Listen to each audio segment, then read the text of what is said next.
G'day folks, Sean here from Air Photography.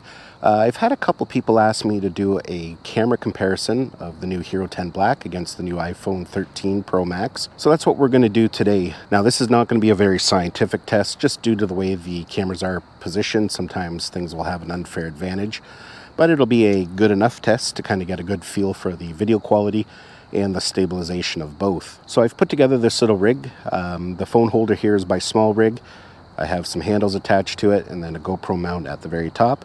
So we're going to do a couple different tests. We're just going to do some walking to see what the stabilization is like. And then of course you can also compare the video quality. If I had to hypothesize right now, I would have to say that the Hero 10 Black is going to have better stabilization. But who knows? I guess we'll soon find out. So let's just get right at it here.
Well, there you have it, folks. There's a comparison of the Hero 10 Black against the new iPhone 13 Pro Max. Now, I can't comment on the quality or the stabilization myself because obviously I haven't been able to watch it back yet.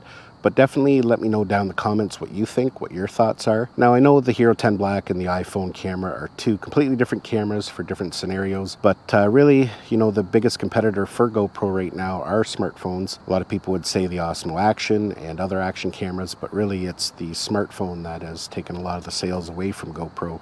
So it is an interesting comparison indeed. Anyways, that is basically it for this video. Hopefully you enjoyed it and got some value out of it. Give it a thumbs up if you did. It's always greatly appreciated. Don't forget to subscribe to my channel so you don't miss any of our upcoming videos. And we'll see you in the next one.